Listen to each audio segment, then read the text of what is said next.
Chers autochtones et natifs, amérindiens, amérindiennes, québécois, québécoises, canadiens, canadiennes, soyez les bienvenus. Alors, aujourd'hui, je vais faire la partie numéro 1, la dénoncer, continuer à dénoncer, toujours dénoncer, et le common law. Je pourrais parler du code de Napoléon, mais dans cette vidéo-là, je ne vais pas en parler. Je vais juste vous dire vite, vite, code de Napoléon, c'est français, ça existe, c'est utilisé dans les Antilles encore, comme en Haïti, en République dominicaine, Martinique. C'est encore utilisé. OK? Guadeloupe. C'est français. Le common law, c'est anglais, british. D'accord? Donc, on va parler du common law matin. C'est la loi souveraine. La loi de terre. Tandis que la loi de l'eau, c'est l'amirauté. En tout cas, l'amirauté, pardon. C'est la loi de l'eau. D'accord? Donc, un matin, on va vous expliquer. Je continue toujours à dénoncer. Simplement que quand tu es loin, puis tu apportes des idées, tout le monde va essayer de te voler. Puis après ça, ils vont t'envoyer de la sorcellerie ou de la magie, s'ils en ont recours, ils en ont besoin, pour pouvoir te taire. Pas que tu parles. Et ça va continuer à monter les échelons infernales. On se comprend-tu? Jusqu'à... Pourquoi? Parce que ce qu'ils ont pris, ils veulent de l'argent avec, mais la plupart du temps, c'est qui? C'est des corporations en haut, des grands, des hommes, des femmes riches, qui planifient. Fait qu'eux, à travers leurs tentacules, vont trouver du monde en payant pour se mettre contre toi et te détruire toi. Donc, j'invite toujours au dénoncement. J'invite la population, s'ils vivent la même chose que moi, de le dénoncer publiquement. Qu'est-ce que ça fait? Ça fait que le public est au courant. C'est pas tout le monde qui est méchant. Oui, dans ta famille, il y a du monde qui a été acheté par eux ou par quelqu'un qui travaille pour eux. Tu comprends? C'est comme ça. Vous allez apprendre plus tard, je vais vous l'expliquer en détail. Mais moi, ce que je veux que vous compreniez, c'est que ça fait que la population est au courant. Il y a du bon monde comme moi. Puis là, ça passe pas. Là, ce qu'ils font dans ce temps-là, le gouvernement, puis le monde qui est corrompu dans le gouvernement, parce qu'il y a du bon monde dans le gouvernement, ils disent on fait rien, on attend. On essaie de l'exterminer. S'ils n'y arrivent pas à la fin, ben là, ils sont obligés de statuer publiquement parce que la population est au courant. Parce qu'ils vont faire une cour ou une créance dans ton dos sans que tu t'en rends compte. C'est ça la vérité. Fait que je vais continuer à dénoncer. Toujours. On commence. On va parler de Donald Trump. Donald Trump a soutenu des mesures qui ont soulevé des inquiétudes chez le peuple autochtone américain, aux États-Unis. Hein? Pas du côté canadien, parce qu'on est américain aussi, on est américain, on fait partie du même continent, mais du côté USA, OK? Notamment en matière de souveraineté et de droits territoriaux. La Cour suprême a récemment limité le pouvoir des juges et bloqué ses décrets, ce qui pourrait affecter certaines protections autochtones. OK? Puis plus tu montes au soleil, mais plus leur peau est foncée aussi. Il y a encore des autochtones originaux, bruns foncés comme moi, rouges, mais de ma couleur, je veux dire. Mais plus tu montes, mais ils sont métissés aussi avec du noir. Fait que là, ça touche. Pourquoi? Parce que ça, c'est un de mes livres que j'ai dans ma bibliothèque que je vais vous montrer. C'est le Grand Exode qui a eu quoi? Ramsès II dans la Bible. Qui est qui? Qui est le pharaon maudit contre Moïse. C'est lui. Ah oui, il n'en parle pas, mais pourtant, toutes les preuves, tout est là avec les dates, tout correspond. J'ai fait un livre sur le grand voyage des Égyptiens, de mes ancêtres. Donc, cette partie-là, qui n'a pas voulu reconnaître Moïse, puis que c'était la chicane, oubliez les Juifs, là, ça n'a pas rapport, là. Ça n'a pas rapport avec eux, pas tout, avec ce qu'ils disent aujourd'hui. Puis ils sont partis, ils ont fait le tour du monde pour leur rédemption, pour donner la connaissance, parce que Ramsès était rendu qu'il voulait tout garder pour lui. OK? Donc, j'ai fait un écrit là-dessus qui explique leur exode, puis ils sont arrivés dans les Antilles, mais il y avait déjà des natifs, des autochtones, des Taïnos, des Amérindiens, comme les Mexicains, des Lumériens, si vous voulez.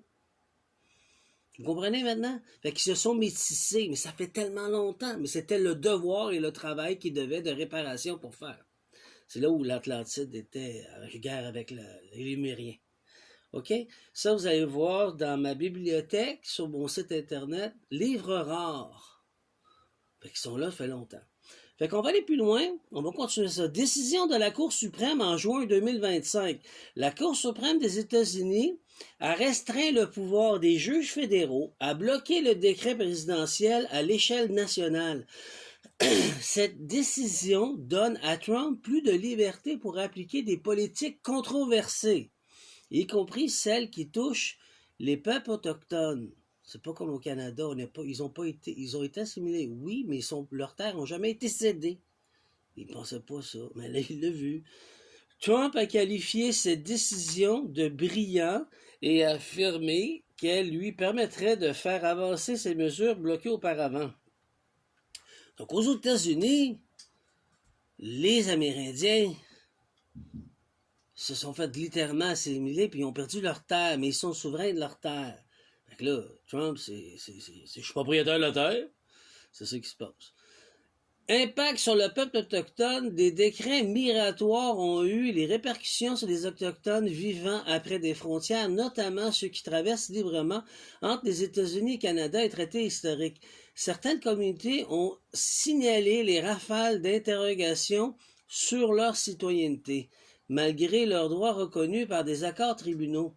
Des leaders autochtones ont dénoncé une remise en question du droit de sol pour les premiers peuples, ce qui pourrait affecter leur statut légal et leur autonomie. Symbole de tension culturelle, en octobre 2025, Trump a signé une proclamation célébrant Christophe Colomb, la colonisation, tout en ignorant les hommages au peuple autochtone. Instauré par son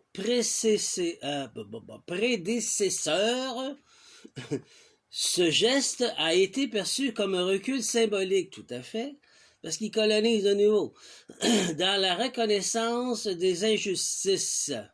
Je vous reviens. Alors, réaction et lutte pour la souveraineté. Des chefs autochtones comme Cindy Woodhouse, Népinak, ont exprimé leur inquiétude face aux menaces de la souveraineté tribale.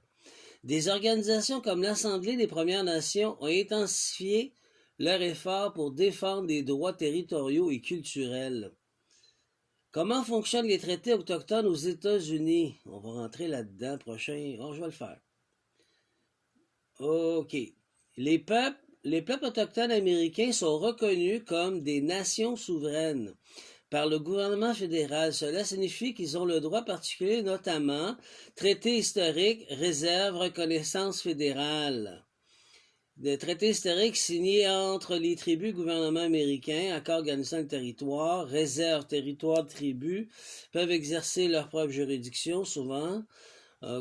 Souvent leur propre loi, reconnaissance fédérale, les tribus reconnues de recevoir les fonds publics. Gouvernements tribaux, comment ils fonctionnent? Certaines tribus structurent étaient constitution triale, conseil trial, chef ou présent trial, tribunaux tribaux. Exemple, Navajo Nation, plus grande tribu des États-Unis avec un gouvernement structuré, un code juridique et même police tribale. Cherokee Nation dispose d'un système judiciaire et un programme de citoyenneté trial. Ils ont quand même gardé leur souveraineté, mais ils ont perdu leur terre, beaucoup. Ce que Trump et la Cour suprême a changé récemment, en 2025, plus de décisions suscitaient inquiétude. Réduction du pouvoir des juges fédéraux. La Cour limite leur capacité de bloquer un décret présidentiel. Cela pourrait faire recours juridique, tribut contre la politique fédérale et justice. Décret sur l'immigration de la citoyenneté, symbole et reconnaissance. Fait qu'il a bloqué tout. Réaction des tribus, mobilisation juridique. Plusieurs tribus ont porté plainte contre le décret. Des réactions politiques comme Cindy Woodhouse Nimpak ont dénoncé les attaques souveraineté autochtone. Appel à l'ONU. Comprenez? Il a littéralement colonisé les États-Unis, puis tassé les Autochtones. Puis il essaie de faire la même chose au Canada, au Québec. Moi, ce que je propose, c'est de faire une souveraineté et de s'unifier avec eux parce qu'ils sont bénéficiaires, quelle que la